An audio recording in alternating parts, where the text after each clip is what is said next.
for coming out. This is our fifth conference on the deep state, or panel on the deep state, and it is called False Flags, How the United Left Could Defeat a Global Gladio Agenda. We do have one more of our sixth panel is right after this in this same room, so we hope you'll stay and join us for that, and that one is Islamophobia, Fallout for Failure to Challenge the Proxy Role of Muslims in 9/11. And so just a bit, I'm Cheryl Curtis, and I'm the radio show host of 9/11 Wake Up Call that airs out of the University of Hartford. Let's see. Just let me give you the definition of the deep state is an unelected, unaccountable, militarized corporate security state, unaffected by public opinion or elections and beyond the law's reach. We are really fortunate today to have a great panel here with us. It's an honor to be up here with them. They're going to be talking about false flags, as you know, and a false flag are what our deep state does to move their agenda forward and get the public to go along with the horrendous things that they do. I'm going to introduce all of our speakers in a row, and then they'll each take their turn. We're going to start with Richard Dolan at the end there. Richard Dolan is an author and historian. His soon-to-be-published book, A History of False Flag Operations, details how clandestine agencies secretly engage in violence and destruction in order to promote their agendas. He has published 4 prior books and numerous articles on anomalous phenomena, suppressed science, secret space programs, breakaway civilizations, the intelligence community, and similar subjects. He's best known as the author of 2 volumes of history, UFOs, and the National Security State. He studied U.S. Cold War strategy, Soviet history, and international diplomacy. So if you please welcome Richard Dolan. Thank you. Appreciate the welcome. It's an honor to be here, and thank you for inviting me. And I love being on here with these 2 other distinguished panelists. Yes, I write books about the fringe. I've been doing that for a couple of decades, and been the most fascinating journey of my life. I've been focusing now on false flag phenomena operations for the past year and a half. I am in the process of completing a book, hopefully before this year is out. I did not bring my own slides, so as a result, I thought I would stand. I thought that would be the only other visual I can provide for you. And I haven't done this in about 10 years, which is work off of handwritten notes. But I think this will work. So I guess what I would start is saying, when we look around in our society, I think it's not just those of us here who are very awake and very alert to what's happening in the world around us, but those in our family, friends, people who are not even as focused on zeroing in on the problems of this world. In my town, I live in Rochester, New York. I've seen the evaporation of Eastman Kodak in the last 20 years. It just goes poof. And you see this sense of helplessness that is really pervasive in our society. I believe, in earlier years, I might have thought, well, that's just how things are. But I think this is actually by design. I think that a sense of helplessness is being imposed upon us for very specific reasons. And reason number 1 is that we're witnessing a theft of our planet. It's happening before our very eyes. We now know the wealthiest 80 people in the world have as much wealth as the entire bottom half of humanity. The 80 wealthy, no, it's actually 60. Pardon me, that number has been recently revised. The top 60 wealthiest individuals on planet Earth have as much accumulated wealth as the entire bottom half of humanity. All right. So when you have a situation like that, and when these people, of course, are ensconced in the transnational corporations that dominate everything, that's theft, that's a war. And when you have a war like this, the necessary thing for them to do is to war you by indirection and deception. Because what they don't want us to know is that this whole thing is happening, because then we would maybe have something to do about it. So they require compliance, first and foremost, and they require distraction and deception. Now, a false flag, the way that I've been looking at it lately, is one form, really the nastiest form, but one form of a kind of spectrum of propaganda that is used against us. All right. Some of these forms of propaganda are much more, I don't want to say benign, but much less intense. We start off with the inculcation of just basic cultural values. We go to elementary school and we place our hand over our heart and we pledge allegiance to the flag, and that makes us good citizens. And that's not necessarily a bad thing. We want a certain level of cultural consensus. But it starts the process of working with the system, be a team player. The next level of control or propaganda is a little bit more nasty. And that's, I guess, what we would call the cultural distractions, the Kardashians. You know, dancing with whatever they got on this week, Monday Night Football, and all of this that basically says to us, look over here at this pretty little thing. Don't look over here at the theft that's going on before your eyes. Have fun, dance with the stars. And so it's increasingly, as we all can see this, an immersive culture that it's a form of brainwashing and distraction, clearly. Now, there are always those people in our society who want to feel like they're being informed, and so they'll turn on the TV and watch CNN, in which they will then become permanently, forever distracted and confused. And again, this is by design. You know, I used to, you know, I travel a lot, and it's really true, like in every single airport gate in the country, virtually every airport gate in the country, if you look at the TV screen, you see CNN. And why is this? Is it really the case of every airport manager says, oh, I really love CNN, I want to inform the public? Not really. What it is that you have a private corporation owned by Time Warner that's got a great deal with the government, and they're able to do it because they are the propaganda voice for the US State Department and CIA. That is what CNN is. So people will turn on the TV, they'll watch CNN, or they'll turn on their establishment news media. And, you know, there was a study done, I think a little over 25 years ago, around the time of the Persian Gulf War. It was during that time, I think out of the University of Colorado. And basically the study was, it's like, oh my God, shock. The more television news people watched, the less they knew about basic geographical facts like where is Israel on the map? Where is Syria? Where is Russia? And they thought, well, this is a great failing of our news media, but really this is a great success of our television news culture. Right? Really, the purpose isn't to inform, it's really to pull you in for advertising and to distract you. So, so the whole CNN phenomenon, the MSNBC or Fox or NPR, it really doesn't matter. It literally does not matter. So that whole purpose is to exist within a very narrowly defined spectrum of what is permissible social discourse. And within those boundaries, you must remain. Beyond those boundaries, do not dare to go, or else, you know, you become shamed and you're out of the discussion. So I would say that those three levels of propaganda probably account for 95% of all of the mind control that exists in our society, and it works very well. But then you have the occasional necessity, let us say, in the minds of those who are wanting to handle us, for stronger measures. And this is when we get into various types of covert operations, whether it's color revolution, regime change, other types of what I'd like to call shock doctrine opportunism, after the excellent book by Naomi Klein, and then into false flags. So I'll just talk a little bit about those. So again, I look at these all as a spectrum. And it seems to me it's helpful for us to see how false flags fit into this spectrum. And by the way, what I will then conclude with is, because I don't really want to get into the specific false flags. These gentlemen will talk about some of them. There's probably 100. In the book that I'm working on, I think I've identified probably about 100 or so probable or likely false flag events that have shaped our world in the last century. But what I'm more interested in going over here with you today is simply giving a kind of, at least my analytical framework, and why I think that this is something that we really need to understand. But when we get into you know, color revolutions, a stronger medicine, as it were, to control us and corral us, these are things really that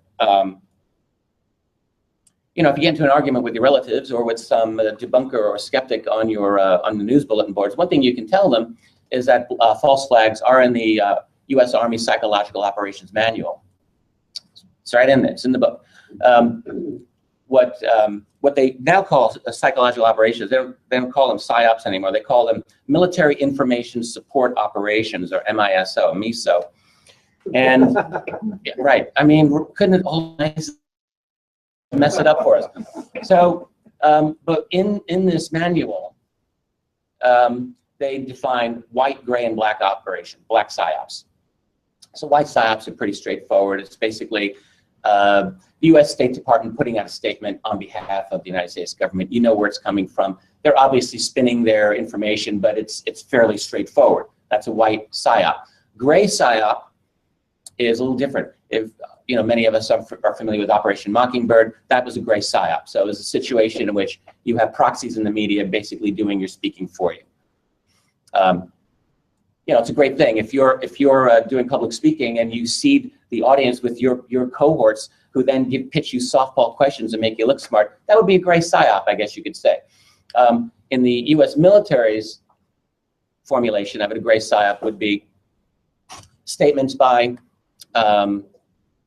other sources, presumably media sources or NGOs would also be one, that would actually be providing your perspective on things. But it makes it look much more impressive because it's not you saying it, so that's a great psyop. And that was Operation Mockingbird, which Carl Bernstein outed back in 1977, in which we learned that there were at least, I think this is very understated, 400 paid US journalists on the CIA payroll back then. Of course, as we know, the CIA then said, oh no, we don't do that arrangement with journalists anymore. Very legalistic terminology if you really hear the CIA talk like this. Obviously, what we have today is a situation so vastly beyond anything that ever existed in the Mockingbird days. It's beyond the pale. Because it's not just the CIA, it's the military, it's the Pentagon, which spends $4 billion every year on managing its social media. So they're taking your money and my money and then using it to mind job you and propagandize you. Oh, that's great, thank you. So that's a great psyop. Now, black psyop is, and actually I wish I had the quote in front of me, it's okay. A black psyop in their manual is literally a situation in which agents or actors not who are part of the U.S. System create an act that is then attributed to another party. It could be another country or another party. That is literally a false flag. One of the interesting things they say in this manual is that that type of activity is not something that military personnel do. But this is the reserve of intelligence, whether it's military intelligence, Army, Navy intelligence, Air Force intelligence, or CIA, or some other intelligence group, but not the military. And again, this is explicitly stated in the current U.S. Military Psychological Operations Manual. I think it's rather interesting. So again, if you're in a debate with your friends or adversaries, this is part of the playbook. So I'm looking at my time. Got about 10 minutes, I assume, 15 minutes at the most. You've got 15. Thank you very much. So beyond these that's false flags in the book, but there's a spectrum, as I said before. So one thing that the United States has mastered the art of is the color revolution kind of protocol. And you know, many of us are familiar with what happened in Iran in 1953. Kermit Roosevelt, grandson of TR, helps to organize Operation Ajax, in which Mossadegh is taken out, God forbid, because he really took, you know, shell oil out of Iran and can't do that, so he's got to go. Well, after the fall of the Soviet Union, we have the perfection of the so-called peaceful revolutions. They call them the color revolutions. Georgia in 03 had the Rose Revolution, Ukraine in 04 had the Orange Revolution, and so on. These are supposedly people-generated movements to get rid of, you know, authoritarian governments, which then inevitably become very, very pro-Western, pro-corporate. Just so happens. Well, this is again by design. So we know that these are promoted and funded with a lot of billionaire money. George Soros very much involved in this whole thing. The Koch brothers are doing this right now in Brazil against Dilma Rousseff. Same type of protocol. So you have a situation in which money goes into these countries, destabilizes them, finds a wedge by which to open up the society, particularly getting young people to get worked up over a particular issue. It's easy to do. And you get them to the streets, and boom, next thing you know, you're inciting revolution. And sometimes, if you're the CIA, you'll have your snipers on the rooftops, like in Ukraine, killing people and attributing it to the government. So that's the color revolution protocol. And what's amazing about it is the U.S. has become so good at this. There's no one in the world can do what the U.S. does in this regard. I'm going to talk about why in like about 1 minute. Beyond color revolutions and provocations, agents provocateurs in crowds and so forth, inciting violence. This is an old story, of course. It goes on to this day, and in fact, it's spread more and more. It's global. The real difficulty in separating false flags, let me phrase it this way. There's one difficulty in identifying a false flag, and that is distinguishing it from what I call the shock doctrine opportunism. So Naomi Klein's excellent book, Shock Doctrine, and she has a very important insight. She is talking about how the U.S. runs the world militarily by shock and awe, which is really one of the most incredible expressions. Think about this. Your own government's like shocking and awing other countries. Well, she had the insight that this is not simply how we rule militarily, but how we rule at home, through trauma, through shock. So she talked about Katrina, she talked about 9/11, and she wasn't talking about them as false flags, but she was talking about them as traumatic events in which people are bereft, they're kind of on their back psychologically, and they're looking to the government for help. And it's at that moment she points out that these plans roll out, corporate takeover of New Orleans after Katrina, national security protocols after 9/11, the whole USA Patriot Act, fascist takeover. So all of these are, I guess she would see, I don't want to misquote her, but as a kind of evil opportunism. I think this is exactly very much a part of our world, but I would say there are instances in which agencies go a step further and they make these things happen, and that's a false flag. And distinguishing between opportunism and false flag, I would have to say, is probably not always going to be easy. And maybe it's not always even necessary. Because I think we're getting to a point in our world where, if you really know how to ride that horse known as the public, you know when things are going to happen. And sometimes it's in your interest just to let them happen, or maybe just nudge them a little bit. So we're getting into a very, very sophisticated kind of gray area here. These handlers are very good at what they do. The reason that we have false flags permeating our world today, there are people, you go on the web and they'll talk about false flags as an ancient phenomenon. And when I started looking into this, I was inclined to accept that. I don't believe that anymore. I think false flags are a distinctively modern phenomenon. There may be some ancient false flags, but they're the outliers, not the rule. Nero burning down Rome, I actually doubt it. I don't think that's what happened, blaming it on the Christians. But even if it is, it's an exception to the rule. Basically, false flags, with a few exceptions, begin in earnest after the First World War. And the reason for this is very simple. The world is militarized after the First World War, so we actually now have covert op teams that exist, which didn't exist before, at least sophisticated ones. Secondarily, we have the now birth really of the modern media propaganda system. And this is an absolute necessity. And we have this situation after the First World War in which certain governments particularly dominated their national media. We're talking Germany, Japan, Soviet Union, which really initiated the first real true false flags of our era in the 1930s. Don't need to get into them. They're mostly international, other than the Reichstag. Manchuria is a false flag. Invasion of Poland, obviously. Invasion of Finland was a false flag by the Soviets. These are international. They were really early types of false flags in our modern era. What we see after the Second World War is a transformation of this phenomenon. It becomes much more domestic. So the tools are being used against populations. And in the false flag Olympics after the Second World War, the United States runs away with the gold medal. There's no question about it.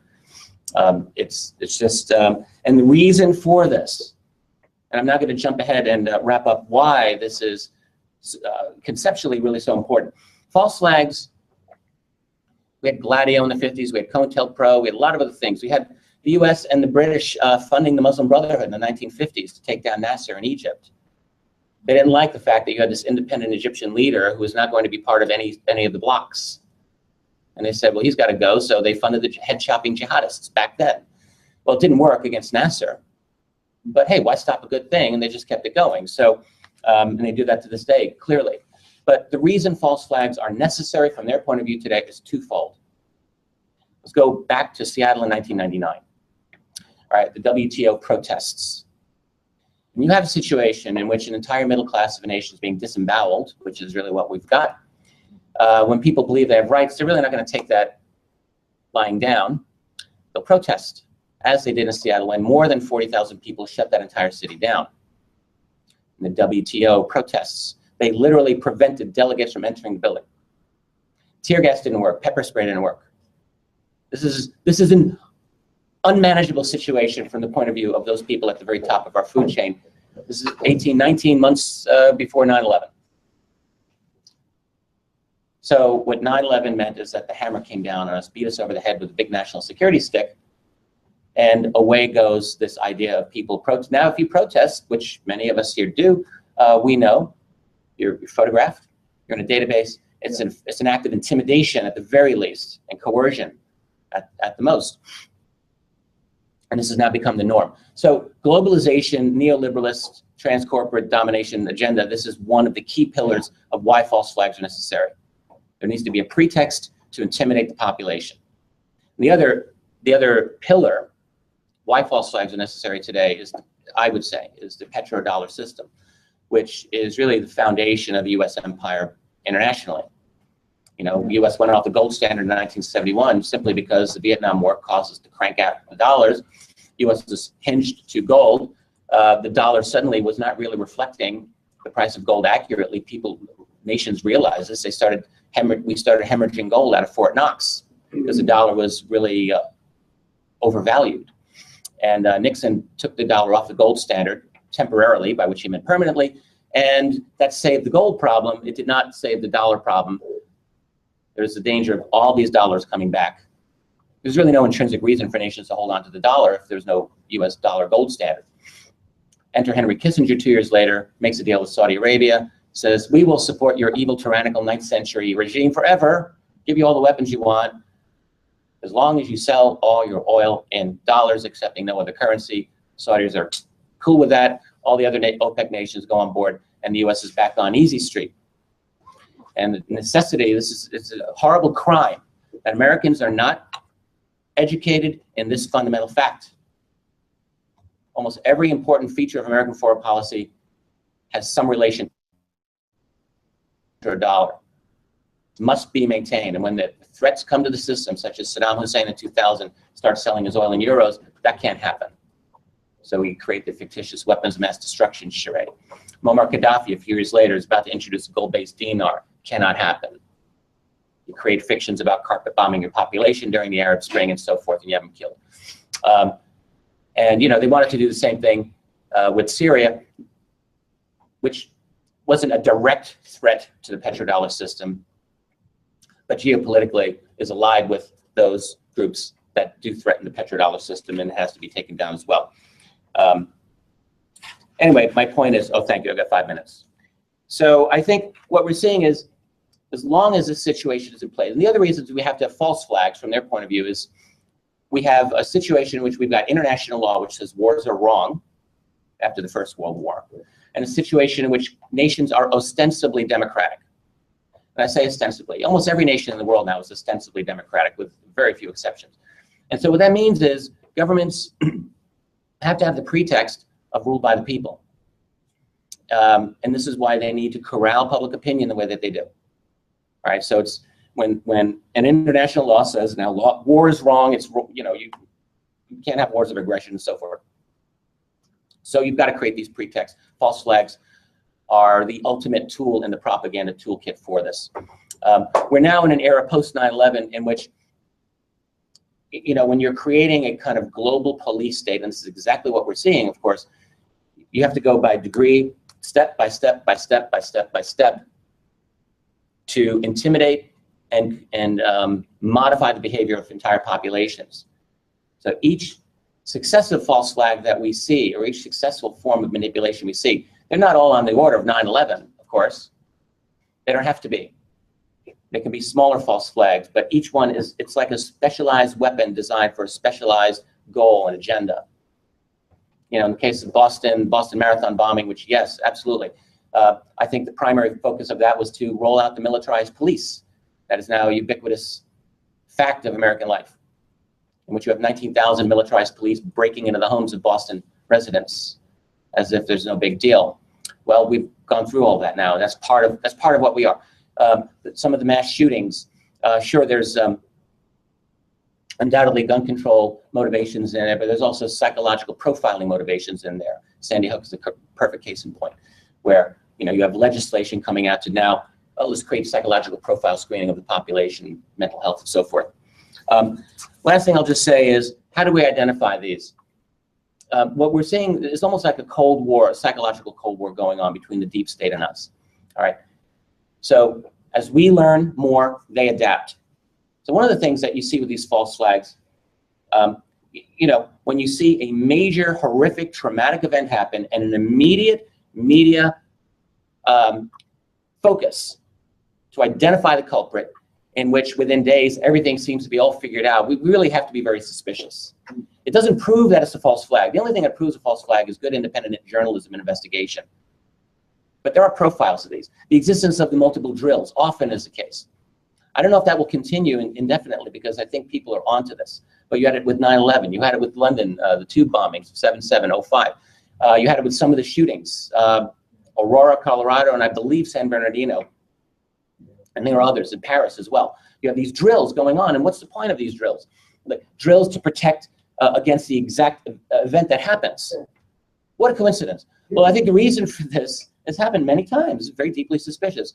Well, reason number one is that it's helpful in providing confusion to the day to impede proper response to the event itself. But I think the real reason is deeper in the planning stages. If I'm working on a false flag, and you're in the intelligence community, and you're my colleague, and you're not on the inside of it, but you learn about this somehow in advance of it, I could simply say to you, no, we're doing a drill. So it would really disable an independent investigation in the intelligence group. And I think that's actually an important part of it. But the thing is, we're learning these tricks, and now I think that we're going to see adaptations in the future. I think moving forward, we have to look for more adaptations and variations in false flags. They're not all simply going to be military events. They're not all simply going to be shootings and bombings. They're corporate. They are a variety of forms of psychological manipulation, often in a very subtle, sophisticated way. And we moved a long, long way from the actual false flags of the pirate days. Would that we were as honorable as the pirates. And when they would give you a false flag, they would literally raise the flag of another country, Britain or Netherlands, and then you'd come up to them, but then they would raise the black flag, and it's pirates robbing your ship. At least they had that much of a sense of honor. We're so far removed from that. The last thing I would just say is we're reminded of Thomas Jefferson, the price of eternal vigilance is the price of freedom. And this is true. What we have to do is not despair. We have to just wake up ourselves and wake up other people around us and be brave. I believe that it is absolutely possible for us on an individual basis and on a social basis to organize and to fight this. It's really the only choice we have. We're moving into a global society. The real question is it going to look like freedom, or is it going to look like fascism? And I think we want it to look like freedom. Thank you very much.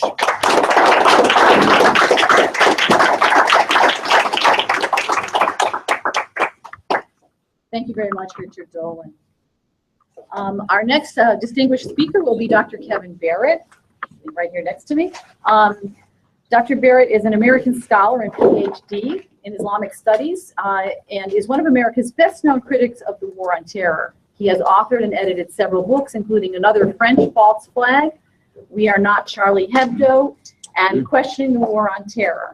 Dr. Barrett has appeared many times on Fox News, CNN, PBS, and other broadcast outlets, and inspired feature stories and op-eds in the New York Times, the Christian Science Monitor, the Chicago Tribune, and other mainstream publications. He's a former professor of French, Arabic, Islamic studies, humanities, and other subjects at colleges and universities in Paris and San Francisco Bay Area and Wisconsin. He currently works as a talk radio host, editor at Veterans Today, and pundit at Press TV, Russia Today, Al Etasia, and other international channels. His website is truthjihad.com. So it's a great pleasure to welcome Kevin Barrett.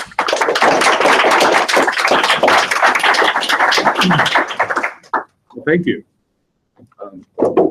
My presentation today is entitled False Flag Paradigm Shift. And I have developed this concept really to look at some changes that are going on. As Richard said, people are waking up. And they certainly are going to have to change their way of operating to stay ahead of us. It's a predator-prey ecological race that we're running here. And I think people are waking up pretty. And I'm going to start with this book, Another French False Flag, which actually is really about not only the Friday the 13th massacre in Paris, but also, and the follow-up in San Bernardino, but also about this paradigm shift.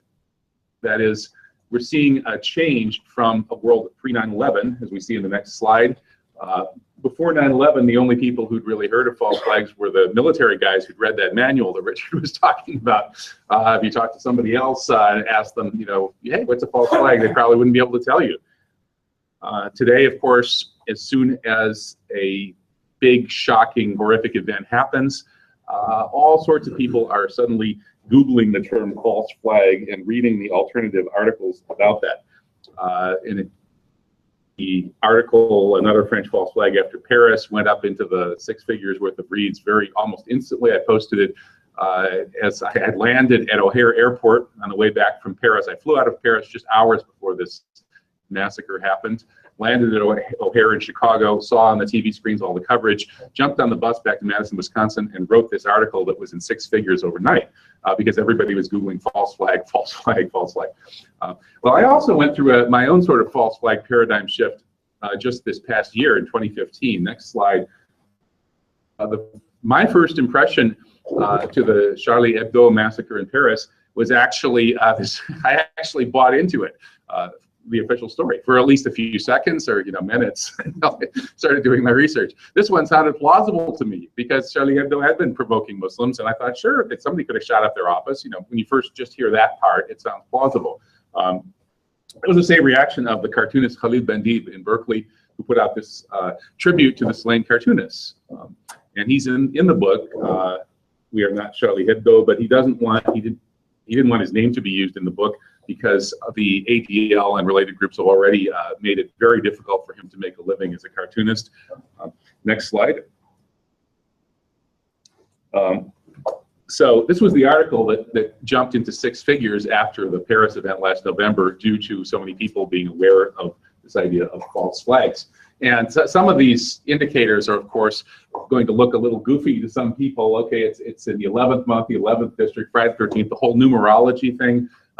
If people talk, I mean, the one obvious numerology reference in false flags that you can't deny is that they chose 9/11 as the date for the big event, because that's the emergency phone number. You call the government for help, maybe sometimes against your own family member. What a way to turn people into utter and complete dependent slaves on the government. So obviously 9/11 was chosen for the numerical values there. But they also did the Madrid bombing exactly 900 days after 9/11. The number 11 keeps cropping up on the list of false flags over the past decade. I think more than half of them have prominent 11s or multiples of 11. Kennedy was killed on 11/22, and on and on and on. There's this. And then Captain Eric May, former Army intelligence guy, turned me into a raving numerology conspiracy theorist. So anyway, I got a lot of this right, I think, and some of it maybe is a little speculative. Next slide. Gustave Le Bon said the first principle of modern propaganda is to submerge the individual in the crowd so the individual can be manipulated. This is the notion of the madness of crowds. Look at this madness of crowds after the Charlie Hebdo massacre. Everybody with identical signs. Je suis Charlie. Look at all those Charlies. There were millions of Charlies holding exactly identical signs. What kind of protest is this? Have you ever been to a protest with identical signs like that? Something was obviously, there were a lot of indicators that quickly woke me up to Charlie Hebdo being an obvious false flag. Next slide. They printed 5 million copies of Charlie Hebdo, this failing newspaper that nobody knows how it was being supported for several years. It had been completely, should have been bankrupt. Suddenly now somebody has made a killing off it, literally and figuratively, print run in French publication history. Next slide. Following the Charlie Hebdo massacre, there was a huge crackdown on free speech, the biggest one in French history. Same thing happened again after the recent Paris massacre. This kid who did this anti-Charlie Hebdo cartoon was arrested. This was just a teenager doing a actually quite brilliant and nasty parody. I won't go into details for lack of time here, but we also had, next slide, Dieudonné, France's most notorious and celebrated comedian, was arrested after Charlie Hebdo for tweeting a dark joke about the attack. Instead of being a Charlie and saying, Je suis Charlie, I am Charlie, he said, Je suis Koulibaly. Koulibaly was the African Muslim guy who was blamed for taking hostages and killing some people in that kosher deli. So what he was really saying was, I feel more like this guy who's being blamed for this. So it was a dark joke. They arrested him for it. And then once again, after the most recent false flag in November, he was yet again arrested. So every time there's a big false flag, they arrest Dolan for his jokes. I actually did a parody of what was it? He's so funny. He's a threat to public safety. You know, his explosive laughter provoked by his jokes, you know, could damage buildings and all sort of thing. But it's funny, but it's not, because France is the cradle of freedom, right? All the Enlightenment ideals that are supposed to be our dominant ideals today, well, that's really all gone now. France is a gulag state. Next slide. Photo op. This is another example of this extreme manipulation of imagery in our propaganda media. We were shown the above picture of the world leaders marching through Paris, leading huge throngs of millions of people with identical signs.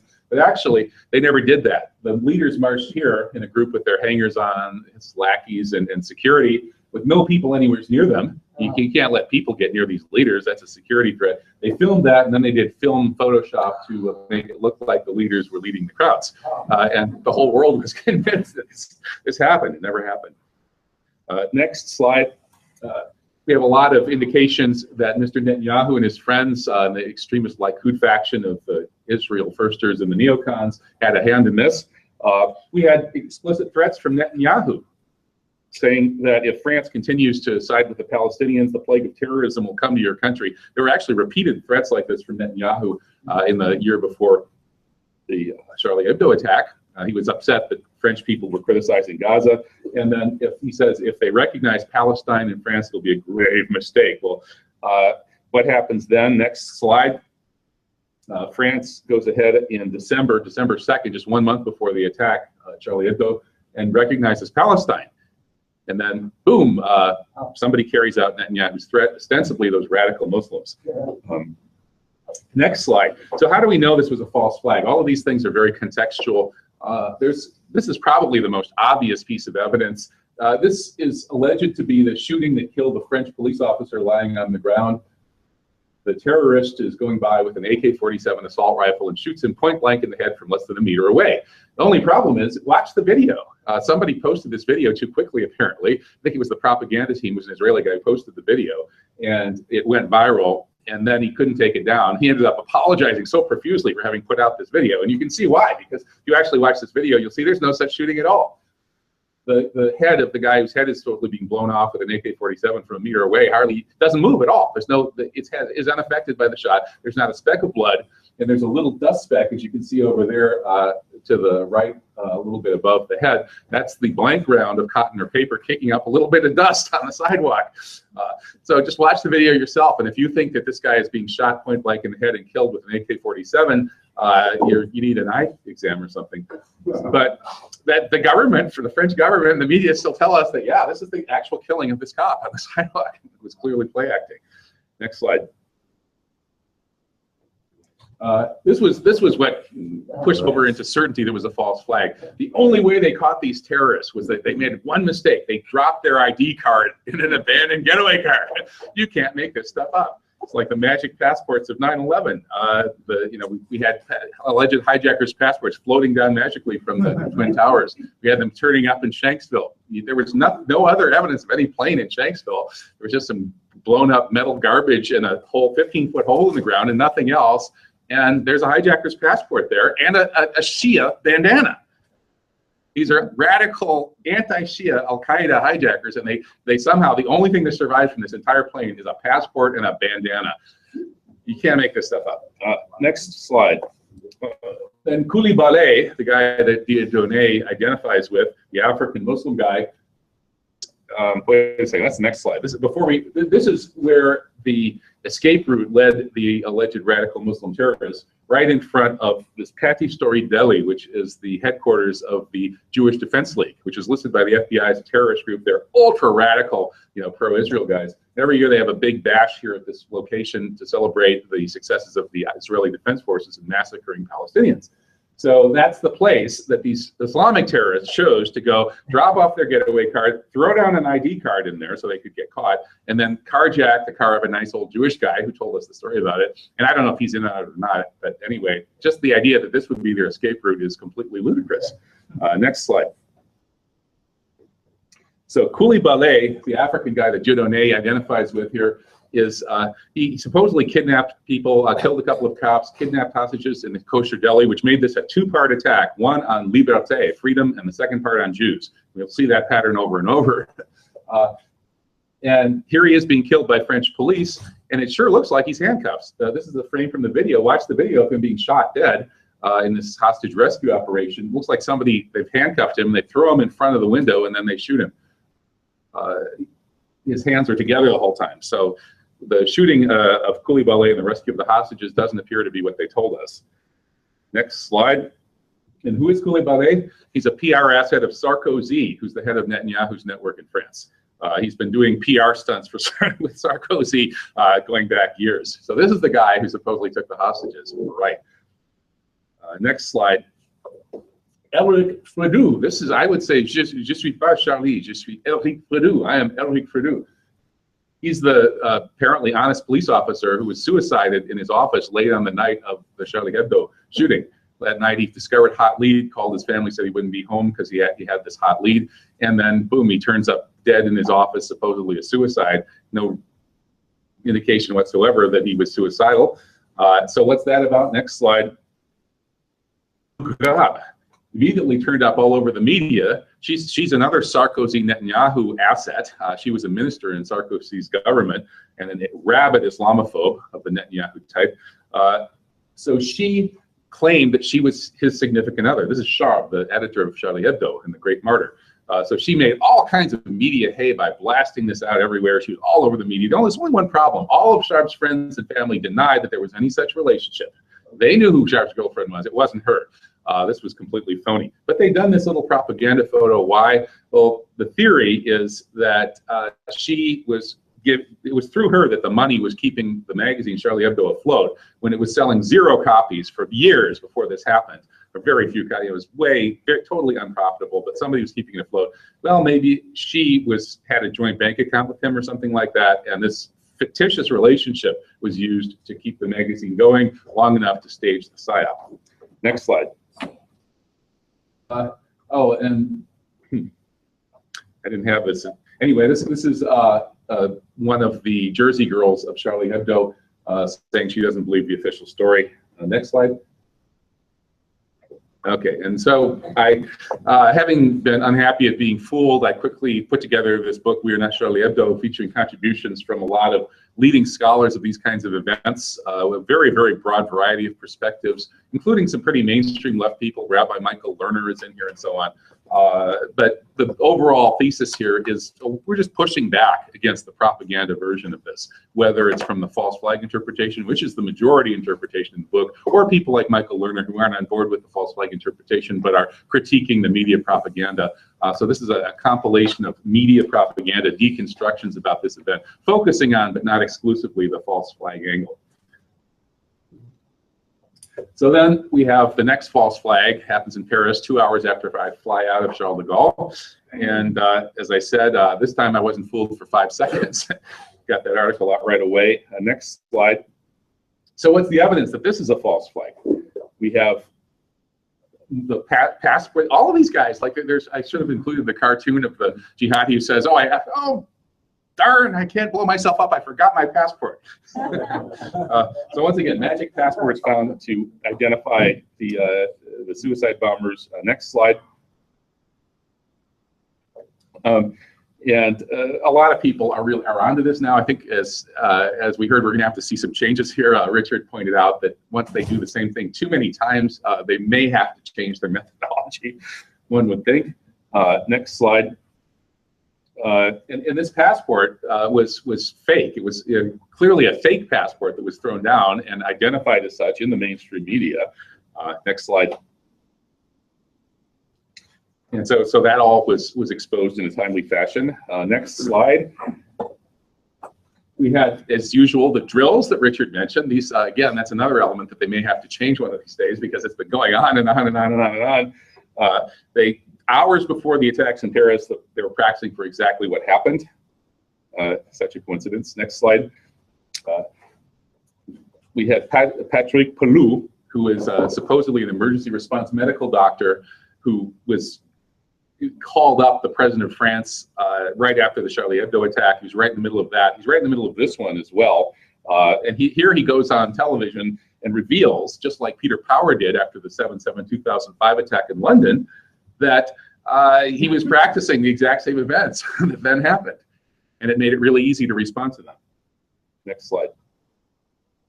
And so here's the flashback to the London 7/7 Peter Power confession on the very day that his company advisor consultants had been hired to envision a terrorist attack in the exact same times and locations as the bombs that went off on the metro in London and on the bus. What a coincidence. And maybe somebody didn't read in the memo that he wasn't supposed to go on television and say that. I don't know. And then, of course, next slide, the famous 46 drills of 9/11 discussed by Webster Tarpley. 46 drills in total relating to 9/11, about 25 or so, I guess, were actually going on the day, including live fly plane into building exercises. Every element of 9/11 was being drilled, even as it was happening. I think we can assume that 9/11 was a drill going live. Next slide. And how about these jihadists? These guys are given carte blanche to run around wherever they want to go. For instance, al-Baghdadi, the alleged caliph of ISIS, had the run of Camp Bucca, the American military prison in Iraq. He was held there for 5 years, according to multiple witnesses. And yet the official story is that he was only there for a little less than a year. The witnesses also say that he had the complete run of the camp. He basically owned the place. And so he was clearly being coached to create ISIS. And here we have this guy, what's his name, Abdul Salam or whatever, Abu Hamid Abaoud, the supposed mastermind of these Paris attacks, who's just crossing borders left and right with not seemingly no proper documentation, bragging about how he can get past cops everywhere he goes. And these people are always on the radars of all the intelligence services. Just like the Charlie Hebdo guys who were blamed, these guys are clearly intelligence assets. Next slide. And then we have this new phenomenon of the witnesses saying that these are not the brown-skinned Muslim-looking guys. These are big white paramilitary guys doing these shootings. It happens in Paris. They look like soldiers carrying on a military operation, white, clean-shaven, muscular, calm. They didn't shout anything, least of all, Allahu Akbar. And the same thing then happens in San Bernardino a month later. Multiple witnesses confirm that the actual shooters are big, white, professional paramilitary guys. And that would, the official story tells us it was a couple, and the girl was like, 100-pound little thing. Somehow I don't think you'd mistake her for a big white paramilitary.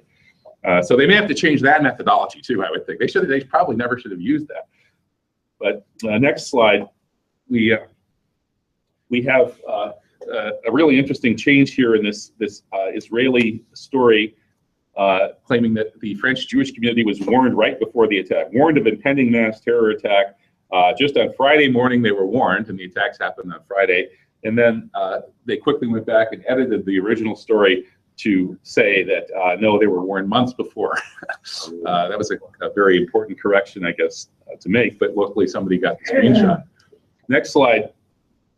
We have a typical response to these false flags is just an all-out hysterical media corporate propaganda blitz, hyping war. Oh, Syria, such a problem. We need to deal with Syria. We need to do something. And of course, xenophobia and Islamophobia, all of that is pumped out in the mainstream media. Next slide, we have the president saying that we are at war, just like on 9/11. It wasn't a crime. It was an act of war. If it was a crime, we'd have to figure out who did it. But since it's an act of war, we can just go bomb the bad guys, whoever we say the bad guys are. That's very convenient. Next slide. The military-industrial complex always makes out very well. Here's some military-industrial complex stocks shooting up right at the moment of the Paris attacks, very much like what happened on 9/11. Naomi Klein in the shock doctrine, by the way, points out that Israel invested all of its chips, took all of its money from all of its holdings everywhere and put it into anti-terror security startups beginning in the January 2001, and they owned that entire sector globally by 9/11, and they were in a position to take the whole Israeli economy, which was about to completely implode in early 2001. It was about to utterly and completely implode, threatening the actual security of Israel, and turn it into the booming, bustling place that we see today, which owns the entire world's security, including security at all the airports where all of these things happen. Next, so France has got a permanent state of emergency now. They said, well, it's just going to be temporary after Charlie Hebdo, and now oh, well, it's going to have to be extended a little longer after Friday the 13th, and now it's permanent. So the land of liberté is now the land of Orwell, I guess. Next slide. Dieudonné gets arrested again, as I mentioned. So every time there's a terror attack, you have to go arrest the comedian who might breathe a word of truth about it. Next slide. And in another French false flag, one of the sections, one of the themes in here is who is this ISIS anyway? Now, I'm not sure whether this particular tattoo photo is authentic or not, but it's certainly emblematic of the real situation. The next slide shows that we have that 2012 Defense Intelligence Agency document talking about how we're going to facilitate the rise of a Salafist principality in Syria and Iraq. Well, what's that? It's ISIS. No, I mean, it's obviously, okay, well, we facilitated it, yeah, by creating it. Next slide. We've had admissions from ISIS people that they're funded. Next slide, we have Turkey providing the oil pipeline to keep them financially going. And of course, Turkey being a NATO member, they're not going to do that if the NATO higher command doesn't want them to. Next slide. We have the Russians, of course, blowing up this hoax by, oh, you guys have been fighting ISIS now for a couple of years with no effect. But we'll come in and actually try, actually drop bombs on them instead of out in the desert. And suddenly ISIS is on the run. Next slide. A lot of the oil money supply pipeline for ISIS goes through Turkey to Israel. That's the main pipeline. There was a very good article here in Al-Arabi al-Jadid discussing that. I highly recommend reading the article for details. Next slide. ISIS is an ally of Israel. It's kind of bizarre. Wait a minute. What are Muslims angry about in the world? Well, the occupation of the Holy Land, which has been Islamically administered Holy Land ever since Islam existed. I mean, there's really no political issue at all anywhere except maybe usury for the smart Muslims. But for the whole Muslim community globally, the one problem that we have is with this genocidal occupation of our Holy Land. That's it. So if you're a radical Islamic group, the only thing you're interested in is going after the Zionists, right? Well, not ISIS. ISIS is fighting for the Zionists, destabilizing Israel's enemies. Next slide. So this is a rare breath of truth in a relatively mainstream outlet. ISIS kills more Muslims than Westerners. Well, no, it's not just more. It's like 99 to 1 or more. It's like almost all they do is kill Muslims. They hardly ever kill anyone, even if that's really them unaided killing Westerners in Paris. They're massacring tens, hundreds of thousands of every Muslim they can get their hands on that doesn't agree with them in order to destabilize these countries. Next slide. And everybody in Iraq knows this. Everybody in Iran knows this. A lot of the people in Morocco know this. It's not a secret in the Arab world. Just like the polls show that ever since 9/11, 3/4 of the world's Muslims know that it's an inside job. 2/3 here in the U.S. Next slide. We have fake beheading videos, a new kind of false flag propaganda.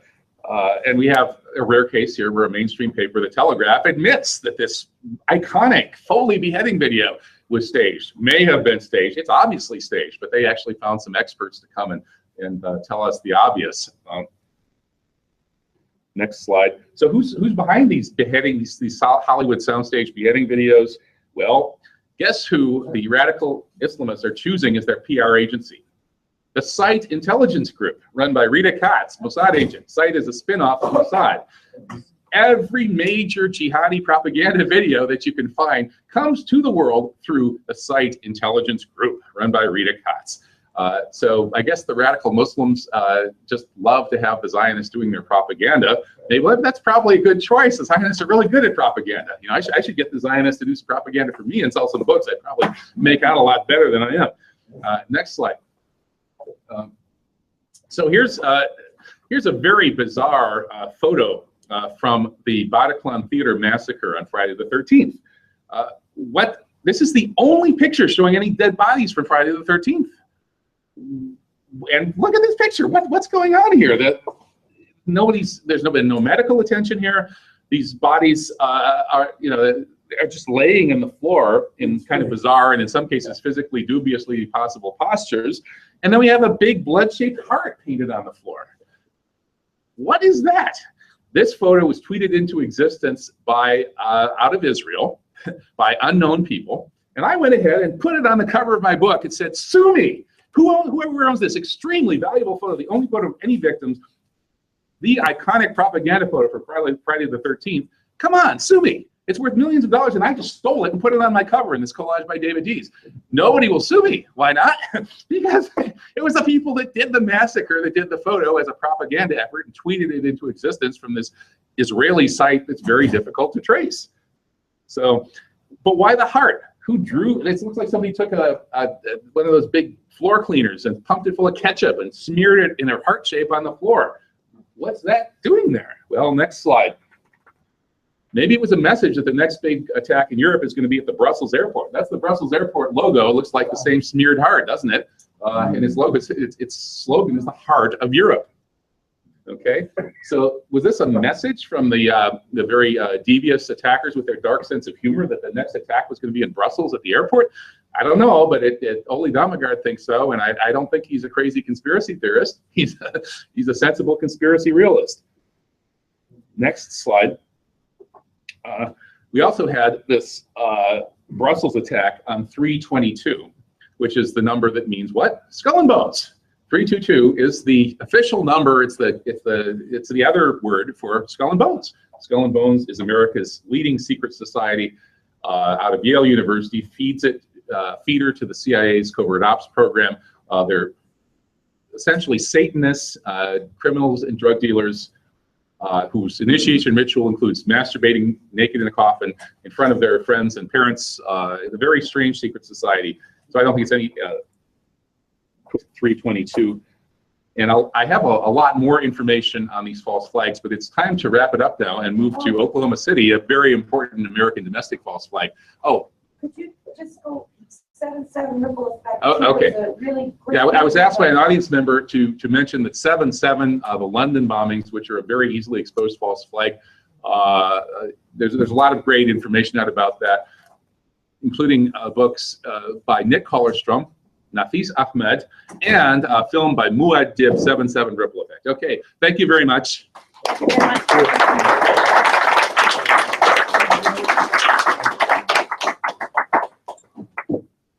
Okay, and now for our third distinguished speaker, we'll have Chris Emery. And Chris is a film producer and investigative journalist. His activism began when he discovered a consistent pattern of lies and deception contained within the government's official narratives of terror. Events such as the Oklahoma City bombing and 9/11. Chris speaks on the documented links between these horrific events and other domestic and foreign false flag terrorist attacks. Chris co-founded Free Mind Films in 2011. His most recent documentary, Shadow Ring, is about the history of the Council on Foreign Relations and One World Government. Welcome, Chris Emery.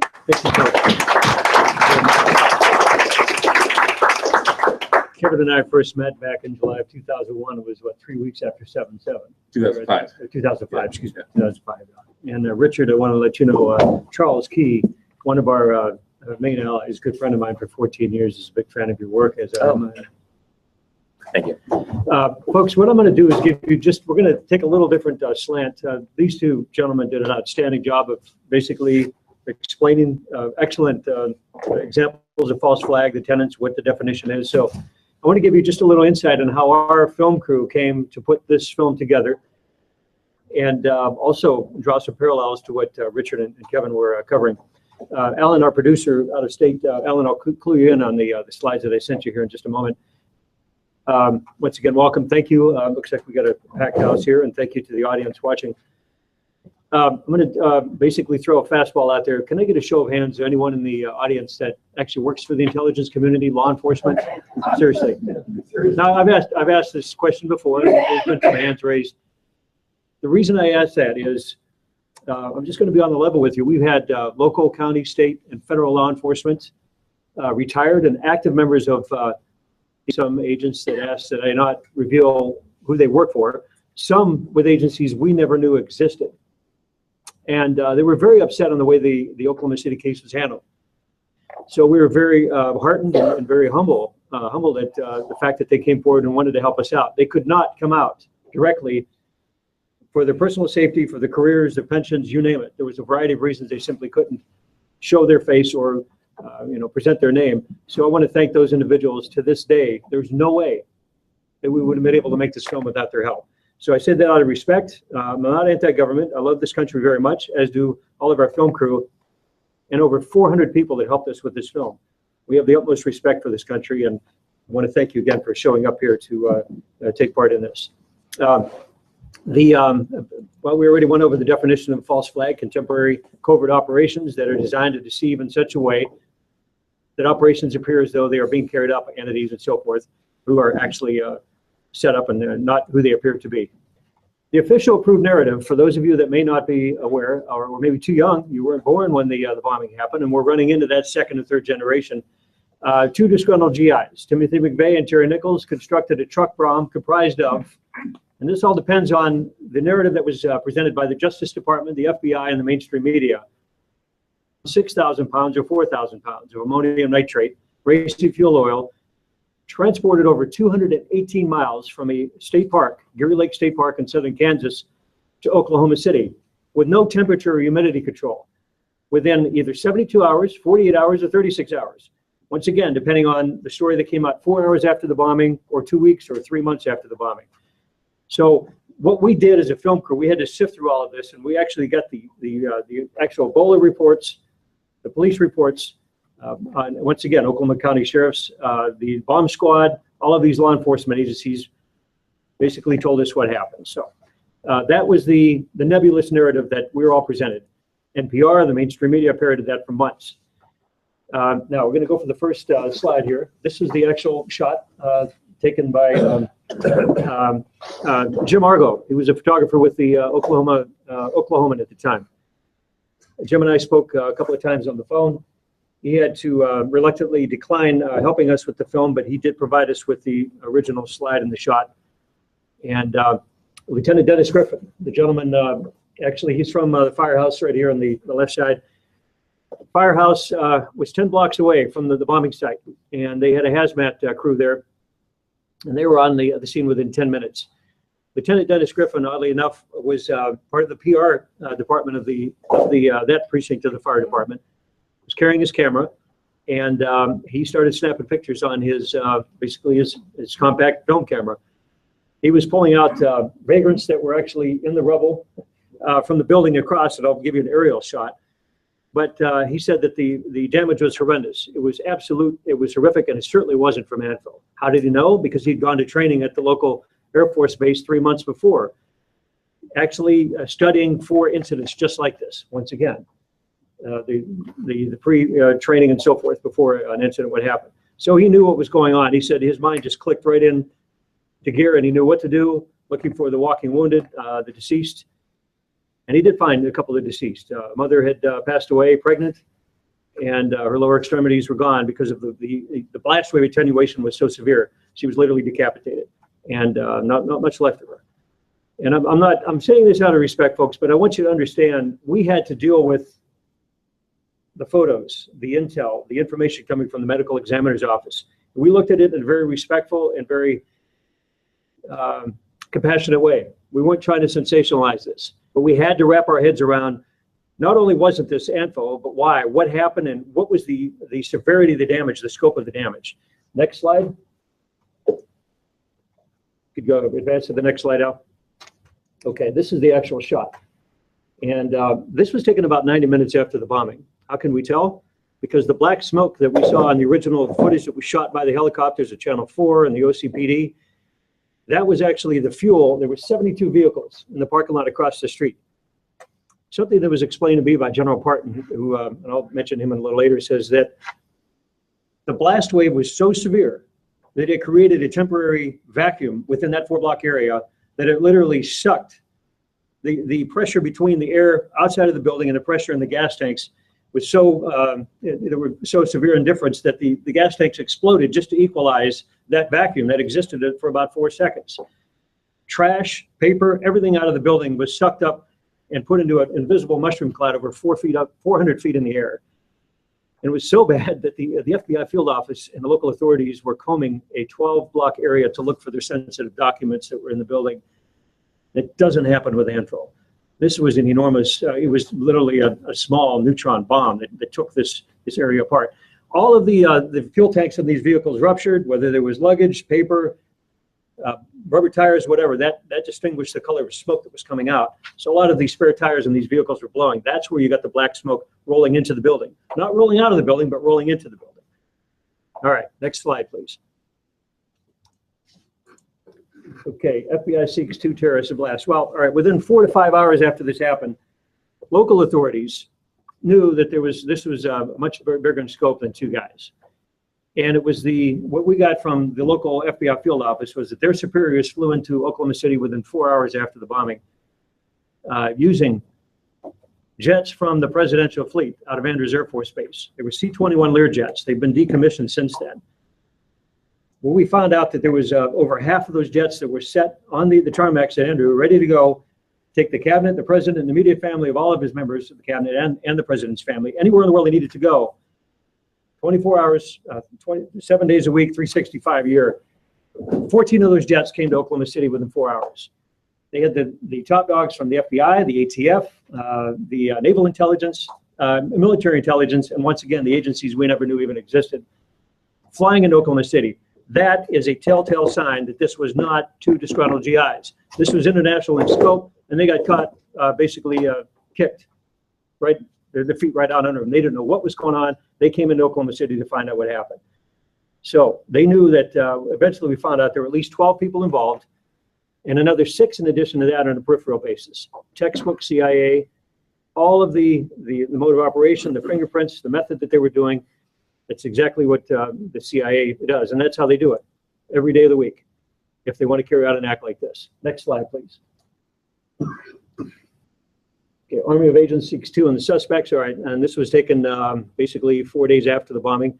They were still looking for at least 3 or 4 other perps at this time. Now, the narrative is going to slowly, they're going to drop the indictment. They're not going to go after the others unknown, and they're going to basically do what is called selective prosecution and go after McVeigh and Nichols. Next slide, please. One of our investigators, Craig Roberts. Craig is actually still a close friend. He's an ally of our work. He put together this flow chart, and it was an absolute amazing piece of work. It was the direct connections, the unknown connections, and then the proposed connections. And basically, the nexus right here is where the Oklahoma City bombing is in the middle.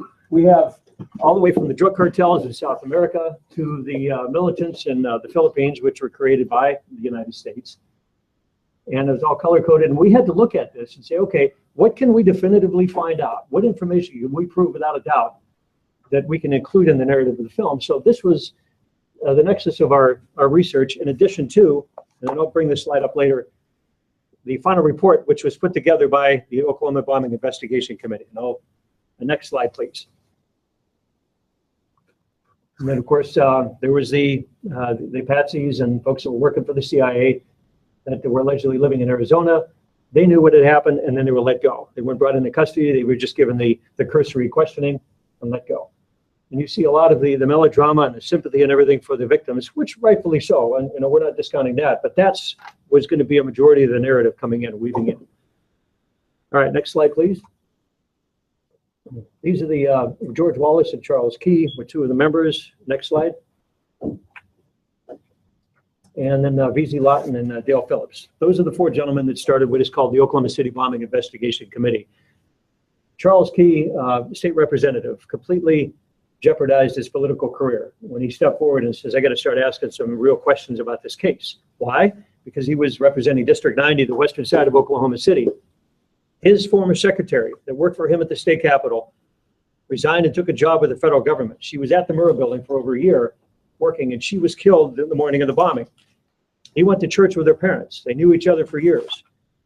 2 weeks after the bombing, after church, the parents pulled him aside and he said, look, we're getting one story from the Oklahoma City Police, another from the county sheriffs, something completely different from the State Highway Patrol and the FBI. None of the narratives are making any sense. All we want to know is what happened to our daughter, why was she killed, and who killed her. And it was that Sunday night, Charles told me, and I have the utmost respect for him, and I've known him for close to 14 years. He said that was the evening he sat down with his wife and they decided to lower the gauntlet and go straight forward. And one by one, all of his supporters, with the exception of 2 of his colleagues, One that actually had to represent him as his legal counsel in a grand jury hearing 2 years later. Everybody just ran away. They treated him like radioactive waste. But it was Charles and this committee that really had a focused intent, and they did a great job. And it wasn't for their work, there's no way we would have been able to put this movie together. Okay, next slide, please. And of course, here's the copy of the book here. Folks, need any more information on how to retrieve a copy of that, I can get you in touch with Charles. He has several copies left. Next slide. Okay, this is a rare photo of the Murrah building taken about 2 years before. And I want to point out something here, folks. What we had to do is we had to go with the hard evidence. We hired, well, there were private investigators who worked with the committee, and I consulted with 2 of the architects that actually designed the building. This is the middle pillar, and this building actually faces due north. The truck bomb, we found out, was actually parked west of the center line. This is the center line of the building. So we're going to have some aerial shots later, and I'll show you where the most of the damage occurred. Next slide. Okay, and there's another aerial shot. Once again, this is key here. This is actually the loading dock on the far west side. It's a one-story structure. Next slide. Okay, here's the aerial shot. Now, once again, where was that building that we showed you earlier? Okay, it was over here. Actually, the truck bomb was parked over here. This is a misleading photo. The crater was actually over here. Okay, now we have the extensive damage to the Water Resources Building. 2 individuals were killed there. This is where all the vehicles were. 72 of them were completely destroyed. And then, of course, the South Plaza, minor damage. That still exists today. The building itself has been leveled, but only about half of the building was destroyed. It could have actually been rebuilt. We found out from the architects. They chose to level the entire thing and kept the parking ramp below and the South Plaza intact. All right, next slide. Another shot. Now, once again, truck bomb over here. How do we get this big indentation of damage over here? Why? Because there was controlled demolition. There were actually charges on those columns, and it collapsed into the parking lot. Next one. Next slide, please. Okay, the rare shot from the it was basically search and rescue, and they were debriefed at the air base. Much thank you and credit to a lot of the personnel at Tinker Air Force Base for supplying us with these photos. And I'm going to get a better photo here. There was a progressive collapse on the other side of the building. Next slide. Just kind of building up on the way we looked at this thing. The crater, you take a look at the size of the tracks on the bulldozer. The crater itself was actually a third of what the federal government had claimed, a third of the size. Now, one thing that people don't realize, the morning of the evening after the bombing, it was 42 degrees that morning, clear skies, winds from the north. That evening, there was a tornado that rolled into the Oklahoma City area. It was so bad that they had to shut the airport down. They got over 12 inches of rain in a matter of less than 24 hours. Completely flooded what was left of that crater. All of the evidence, everything was compromised. There was nothing there. By the time the FBI showed up the next morning after the rain stopped, there was nothing there to use for evidence. It was washed away. So they had to start manufacturing the evidence. They were making up stuff that we later found out was completely horrendous. It didn't make any sense. It was so bad that the head of the FBI crime lab says, look, I'm walking away from this. I'm not going to lie for anybody. Dr. Frederick Whitehurst ended up supporting us. He supplied us the documents and gave us information on who to talk to. One other thing that you'll notice, we found out that they were sending evidence. This was so bad, folks. And I'm not discrediting all of the FBI. We just a select few that were told to just manufacture this evidence as we're going along. They were taking pink spray paint, pulling evidence out of the crater, and actually it was called overspray. They were actually spraying the evidence with the pink spray paint, putting it in double giant Ziploc bags and flying it by private jet back to the FBI field or the lab in Washington, D.C. And that's ludicrous. So we knew at that point that they had nothing to go on. They were just making stuff up out of thin air. Go ahead, next slide. All right, this is the telltale sign here. You're getting this side of the building blown out. That doesn't happen when your truck bomb is over here on the west side, the western side of the building. The second and third floor, those are huge granite plates that are on the side of that building. Why didn't it happen on any other walls? Why didn't it happen over here? It's closest to that wall. Blew it out. It's unbelievable. It's like taking a wrecking ball and just ripping that part of the building right apart. Next slide. Okay, and then here's once again, another thing we found out. After the building was leveled and they started hauling the rubble away, we were finding planters Planer boxes that ran, we saw them on the original architect's plans. We found them. We saw photos of them after the rubble was moved away. The trees and the dirt and the concrete sides of the planer boxes were in pristine condition. How does that happen when a truck bomb is parked less than 12 feet away? And you have the rest of the building that's a third of the building is completely demolished 42 to 48 feet away. Completely destroyed the official narrative of the whole case. We found that out by way of a guy that was a backhoe company, and they were doing those little bulldozers that you can back up. And he went to the planner and he says, how are these trees and dirt still in here? So it's like, wow, another red flag popping up. And you look at these photos and you say, my God, okay, let's reverse engineer this thing. If this didn't happen, why did the rubble bury this? Like I said, we had to go with that narrative and put the movie together with the facts that we were presenting to us. So next slide, please. Okay, these are the actual floor plans. Once again, we use these. And Southwestern Bell was good enough to put this together for future litigation on insurance policies and basically the settlement they had, where the victims were, where they were actually, what witnesses said, where they were at the time of the bombing. And this is the first floor, the extent of damage. Next slide. All right, and it gets more extensive here. And once again, always use your reference point. Between columns 18 or 16 and 14, that's where the truck was parked. How in the world do you get columns that are completely destroyed over here? Those contact charges. Those big holes that we saw, they're on this side. Clearly shows that there was interior ordnance. What we found out later was that there were actually 23 devices in the building. 3 of them went off. The other 20 didn't go off. And I asked Stephen Jones, defense counsel for McVeigh, and a couple other individuals from the Oklahoma County Bomb Squad. I says, why would it go off at 9:02? He says, it's military tactics. Your event is supposed to go off at 9 o'clock. You give yourself 2 minutes to get your rear end out of the building, cover your butt, and then all hell breaks loose. They found military grade timing switches or mercury switches on the other 20 devices. They were set for 9:12. Search and rescue, law enforcement would come in, take out the walking wounded and the deceased. The rest of the building was supposed to go down. Luckily, that didn't happen. Why? Because the switches were destroyed in the initial blast. Whoever set up the all 23 devices didn't take into account that the first blast was going to destroy the other mercury switches. You don't buy these off the shelf. They were custom-made brass fittings. That's what the Oklahoma County Bomb Squad said that they found on all of these. Is duct tape and baling wire, putting them right on the support columns. Where did they run up? On the second floor, third floor, all the way up. There was electrical and phone switch rooms all the way up on these columns going from the first floor to the 9th floor. And they were between the drop ceiling and the concrete slab on the next floor. So here we are as a film crew, and it's like, my God, what do we do with all of this? You know, we can't put out a movie 6.5 hours. People think we're smoking crack. So what we had to do was actually get it in a very focused, and very methodical, and very professional and objective manner. And I think we accomplished that with the film. So the reason I want to go in this detail, folks, is that just to give you an idea of the temerity and the complete, how do we say this? This is a professional job. It wasn't done by two rookies. And by the way, McVeigh had very little, if no ordnance training at all. He was a professional assassin and a drug smuggler. That was his trade. He had worked for the CIA for at least 2 years before the bombing. How do we know? We saw his pay records. Stephen Jones had discovered all of this during the discovery process. We saw the documents. He gave us unfettered access to his legal documents. Next slide, please.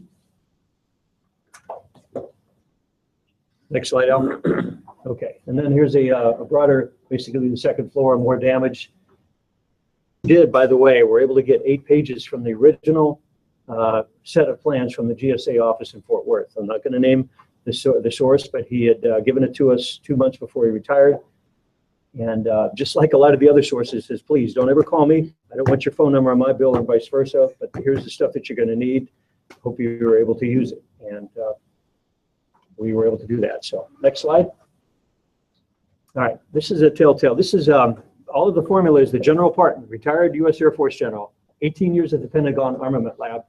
And I flew out, in fact, I've got the date there, 10/14/03 up on the top quarter, just to document when we took these notes. Flew out to his home in Alexandria, Virginia, met with him for 48 hours.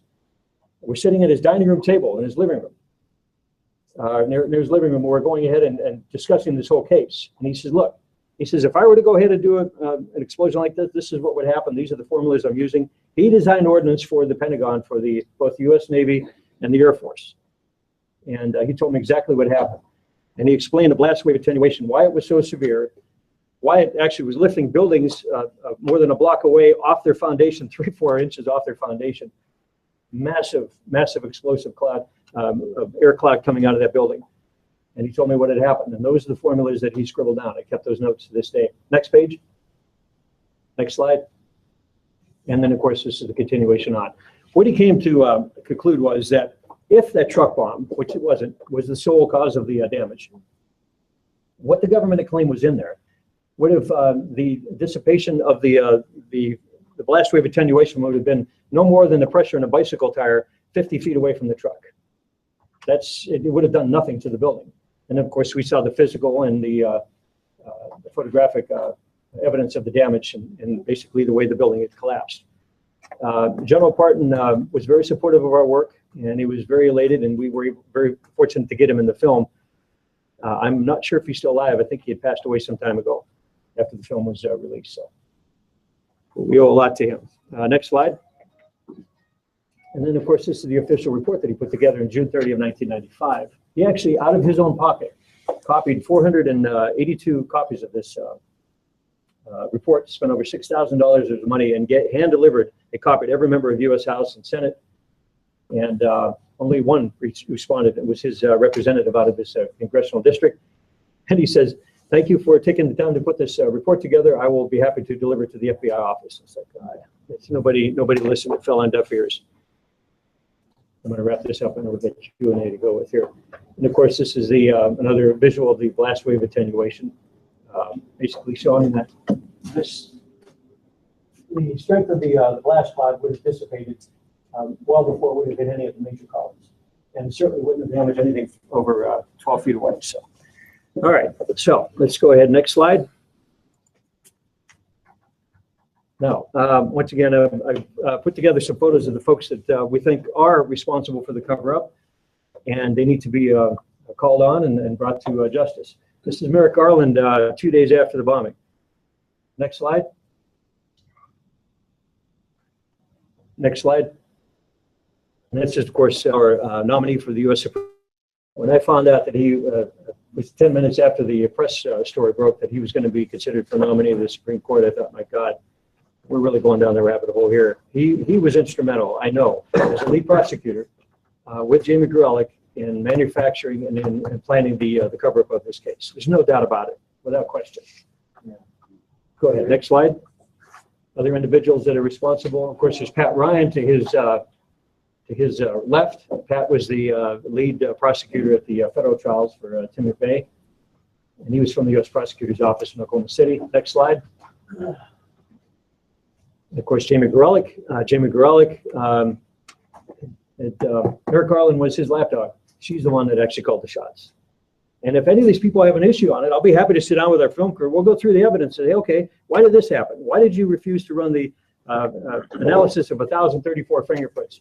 You could a complete breakdown in any integrity on the investigation, and I'll be happy to call them out on it. I don't have any problem with that because we have the proof. Go ahead, next slide. Of course, Eric Holder, he was also responsible for the cover-up of the murder of a gentleman that we cover in the film. And we have copies of his internal memos, email memos in his office, without a question. Next slide. Of course, Frank Keating went through the Treasury Department, went up the ranks with George Bush Sr. And he knew what was going on. He just kept his mouth shut and walked away from the whole thing. He was governor of the Oklahoma at the time. Next slide. And of course, Danny Deffenbaugh out of the Dallas field office. He was the lead agent in charge. These guys had so much arrogance, so much hubris that they were actually patting themselves on the back, giving themselves cash awards and commendations for a job well done on the Oklahoma City bombing. Nothing farther from the truth. I'll be happy to take your questions. I apologize for running over on the time, but I wanted to give you an idea of what we experienced and how we came to know this as another false flag event. So. Thank you very much.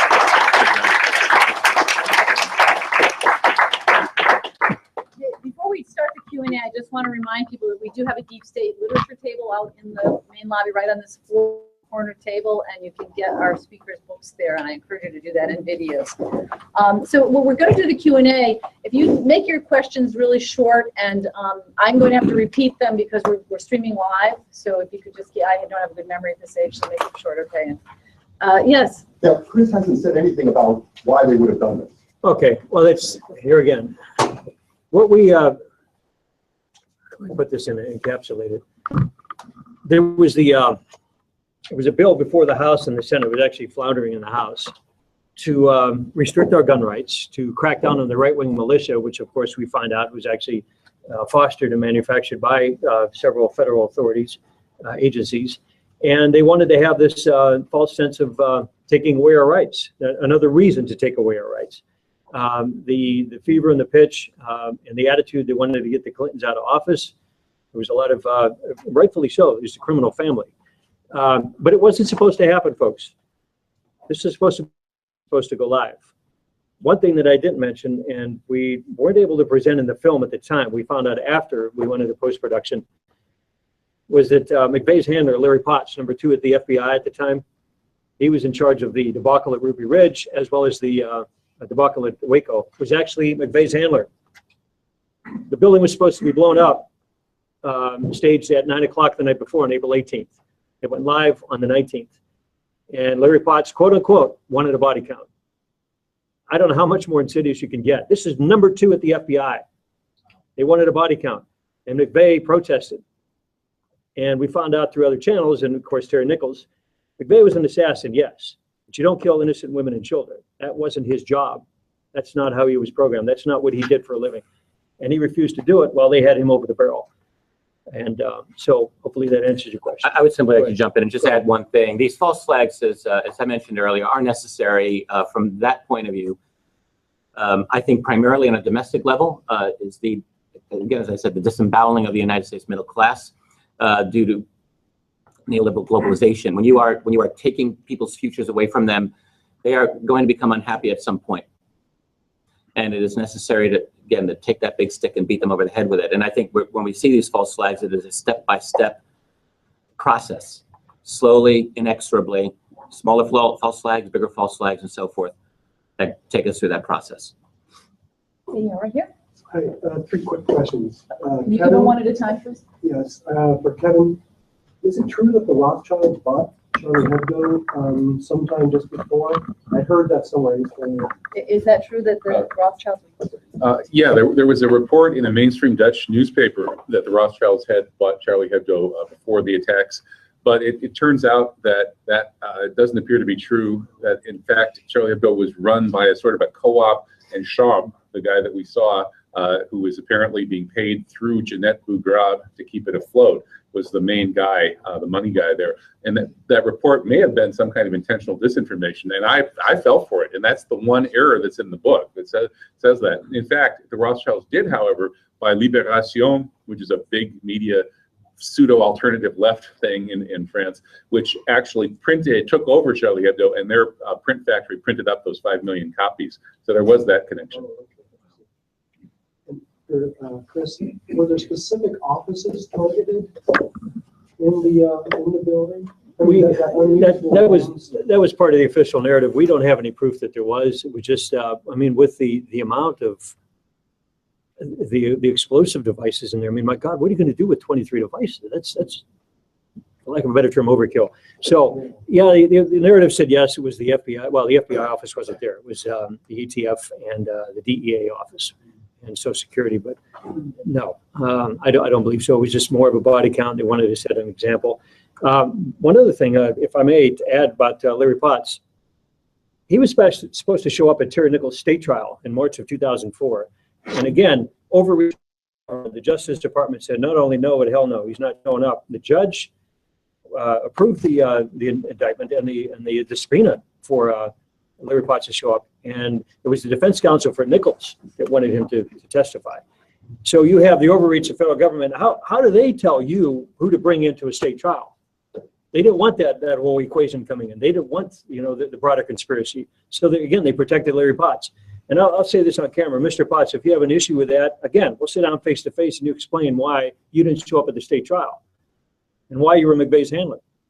I mean, you've got to call these guys out for who they are and who they're not. So go ahead.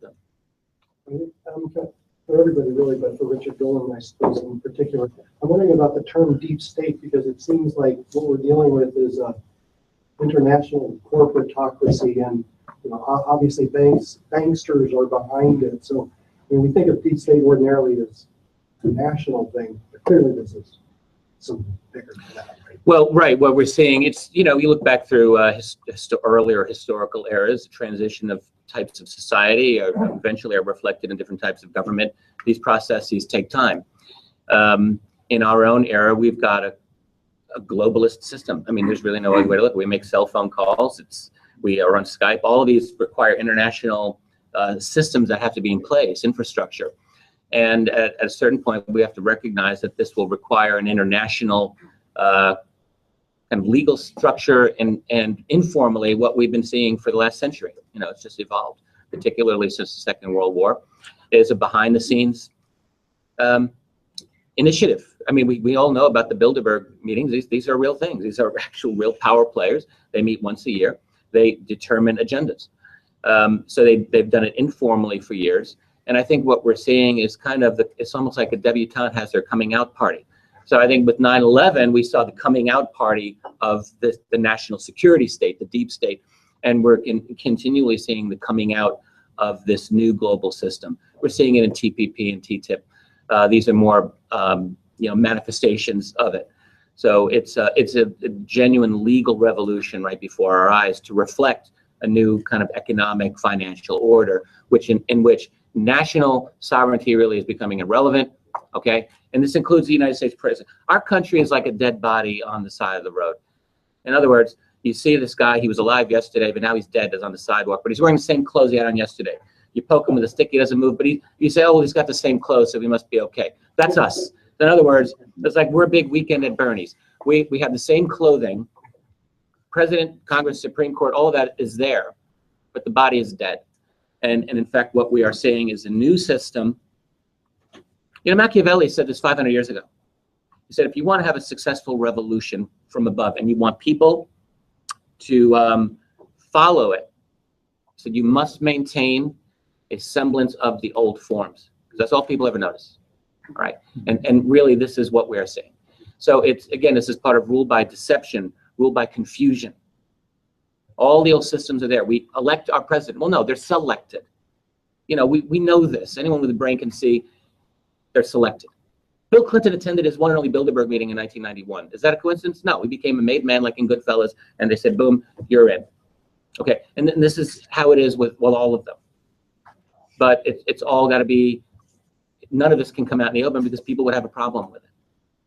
So we are seeing a new system being created right before our eyes if we dare to look. Yeah, in the back?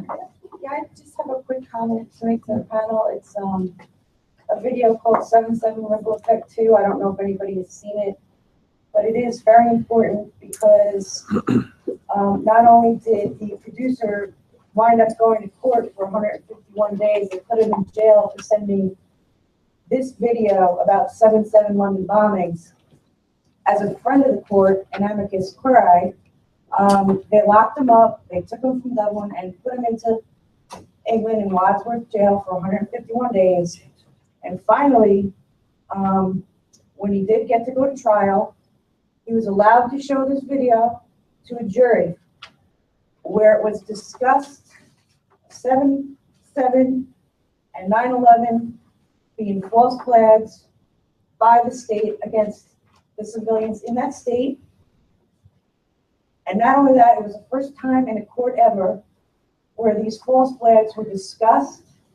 The jury saw this film and obviously saw for themselves that this was a false flag. These Muslims were set up as patsies, and they let him go. They let him go free. It's a very important video to watch, and he has much more than that on his website, jawtruth.com. Please watch this video.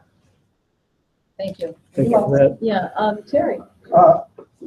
Timothy McVeigh is still alive, I heard. I saw him on TV. There's a documentary about Timothy McVeigh put out by James Corbett, which you can see on YouTube. Sure. And they said one of the things was that he didn't have an autopsy, so they Right. could have easily faked this death. Have you got any information on this? Now we should repeat the questions. Go ahead. Okay, so Timothy McVeigh didn't have an autopsy and they could have faked his death. That's right. That's the information we're able to get. And by the way, I just want to let you all know, Wendy Painting, Holland Van Nieuwenhof, the rest of the crew, I was just one part of the whole operation here. So I want to make sure that they get their credit due. Wendy Painting was the one that actually spent most of the time going through the Defense Council documents. I believe there are 141 to 148 boxes. The law library down in UT in Austin, next to the presidential library, the LBJ library. And we were given unfettered access to go through those documents. I spent about 3 days there. So I saw some of the documents. I saw McVeigh's handwriting on the sidebar notes that he was giving to his prosecution. But as far as the autopsy, that's one of the documents we were able to copy, and it's on the film.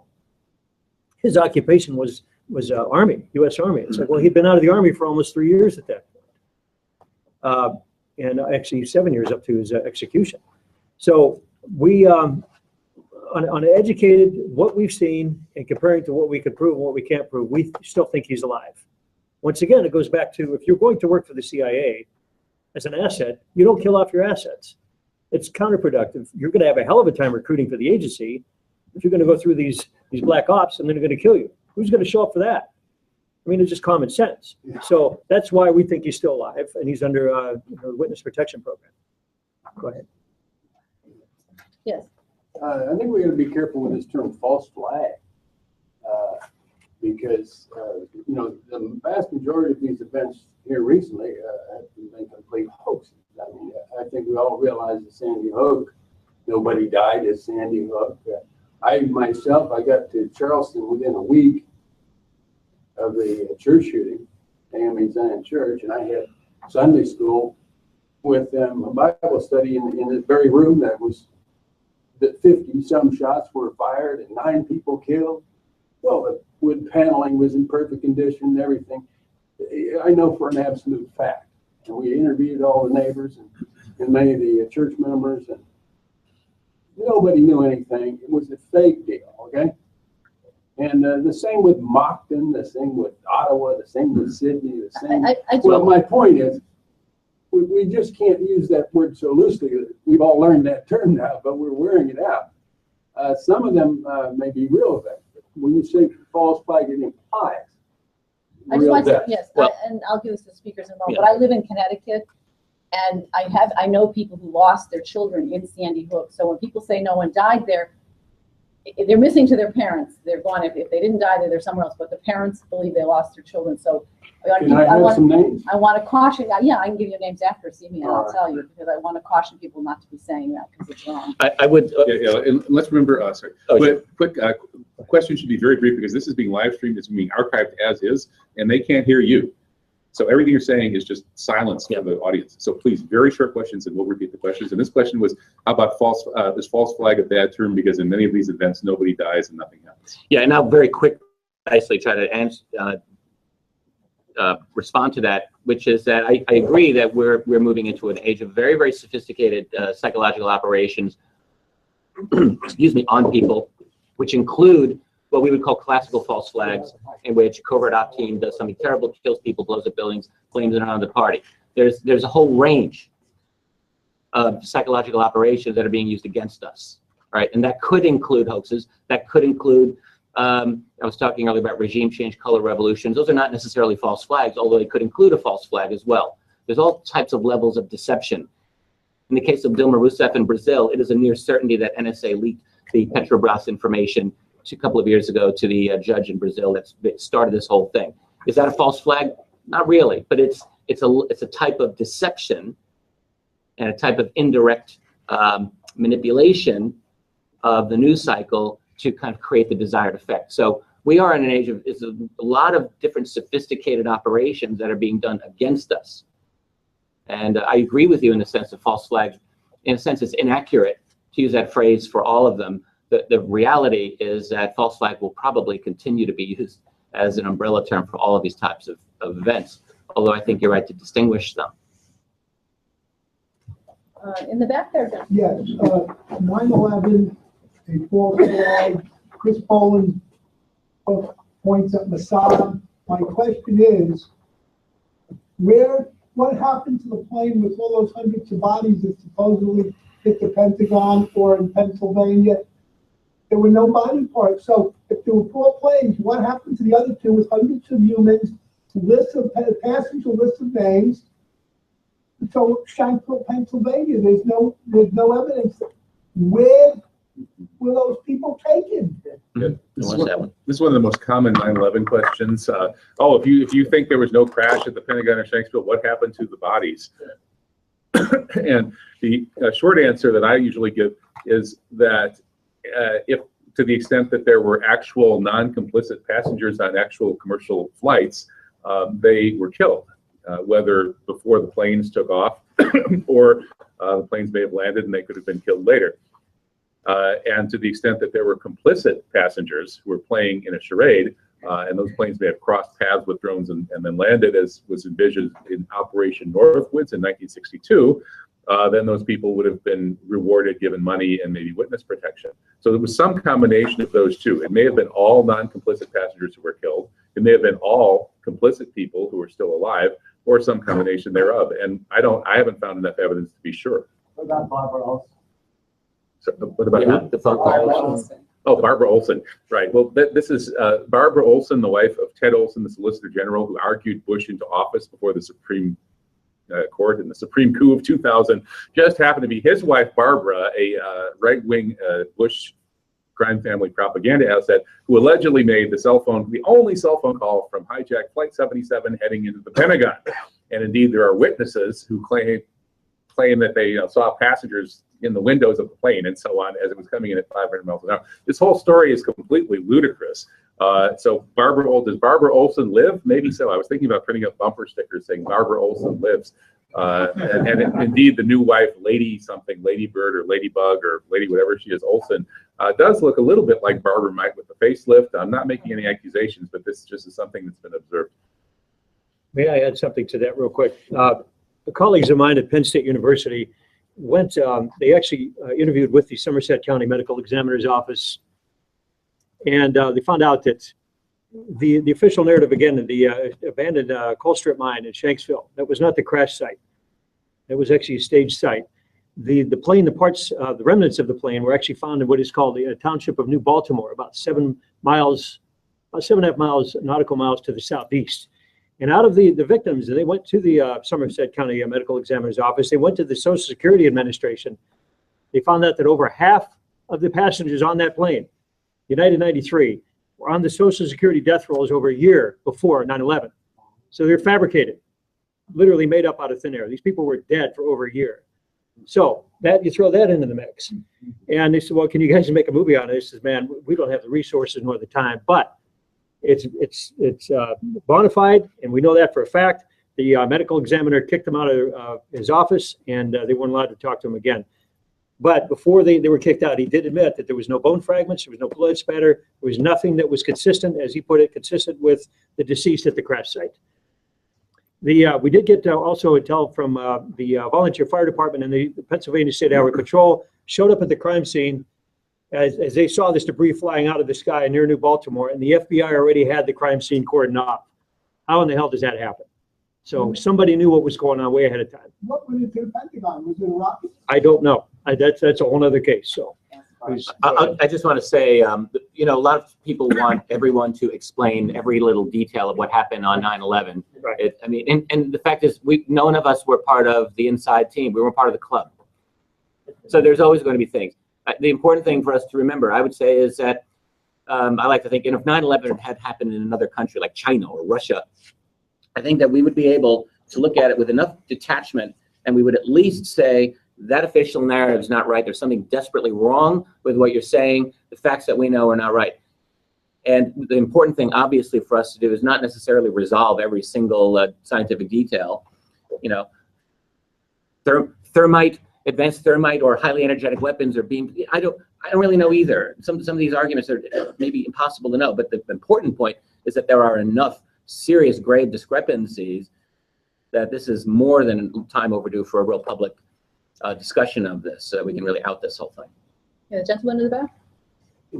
Yes, my name is Todd Giffen, and I'm owner and operator of drrobinduction.com. I'm aware of two false flags. Aaron Alexis and Myron May. Myron May was a former prosecutor and public defender. And law enforcement just started stalking him and using their electronic warfare system, which the military has. It's land, sea, and space-based. There's a lot of patents, thousands of victims on the internet talking about it being used on them. And Department of Defense whistleblower, CIA whistleblower, Dr. Robert Duncan. Yes, yeah, question? They come out and said, this is happening to people. And Aaron Alexis was in the Navy. He's 34 years old. He just starts hearing voices and crap visually put into his head, you know, trying to make him think that people talking to him through the walls. That's the way directed energy works. Please ask a question. The audience can't hear you. Anyway, so I was also targeted with this, and Dr. Robert Duncan backed was a victim with traumatic brain injury, and 7 psychologists evaluated me. I want to know if you're familiar with the government using directed energy to cause people to either torture them into killing other people, Yes. or to, you know, instruct them to do Okay, something. the question is targeted. It's about targeted individuals and directed energy, sort of mind control weapons. Yeah. Did you want that? Yes, I do. I know directly. I just had an interview earlier this week with a veteran of the first Persian Gulf War. I had a very long conversation with him about exactly this technology, and I think many of us have heard allegations that this was in fact happening, acoustic weaponry particularly, but the types of sonic waves that actually will penetrate into your head, cause your ears to bleed, cause you basically to lose your sanity and kill the people around you. Dig with your hands holes into the ground just so you can escape the sound. I mean, this is Persian Gulf War 25 years ago, 24 years ago. So the U.S. military has been working on this type of stuff for a very, very long time, long before that. Back in the early 1970s, they were able to create an effect so that you could hear knocking and so it sounds inside your head. I don't know how advanced it would be to actually, you know, like through implants or whatever, but that technology has been going for a long time. Who knows how far they've gone in the covert world? But we have to assume that this is part of their toolkit. Yeah, I went to a NASA convention. Okay, we're going to move on. Yeah. We only have time. They got to cut you off. Yeah. Only have time for one last question. I'm going to get that gentleman in the back. Do you have a tick list of 10 items that if it has, in a particular situation, 4 of these, it's probable, and 6, it's highly likely, etc. So is there such a thing that you've developed? Go ahead. Yeah, that's a great question. The false flag profile. The question is can we profile these events and talk about how likely they are to be false flags? Yeah, I think that's the way you really have to think about them in terms of probabilities, because as Richard said, we don't have absolute knowledge about any of this. We're not on the inside. But you know, I with some of them like 9/11, I'd say that's a 99.9 on a scale of 100. The French false flags as well. I mean, I'm convinced when there's, as David Ray Griffin argued in the new Pearl Harbor, a cumulative case can be built on multiple lines of evidence, all pointing in the same direction. I think that we can just go ahead and take the false flag paradigm shift and say, yeah, that was a false flag. So and there are other cases where you can't. What are the items on the list? How about initial changing of narrative? So something comes out the first day, it's one thing, and then by the second or third day, everything is consolidated. Boom! This is your narrative. All right. When you see what appears to be a coordinated corporate media mainstream, uniform direction, and this is the culprit, and in which even sociologically speaking, you find certain types of culprits. In the 90s, it was basically white right-wing militia guys. Now in this century, we like to go after the Muslims. So there's certain sociological target groups, in other words, to demonize or scapegoat. And primarily, as Kevin was pointing out, discrepancies, technical problems that don't add up, that the mainstream corporate media continues to avoid. I mean, this is the bottom line. When you see one problem after another problem after another, like, was the elder Tsarnaev brother naked or not naked when he was shot dead? You have all of these questions. Was, who were the shooters? Who were the motives? How many shooters? In Aurora, was it multiple shooters or was it one guy? You get all these different stories coming through that are confusing. And again, as we mentioned, the presence of multiple drills, Used to be the finding of these ridiculously pristine passports. Who knows if they'll continue that?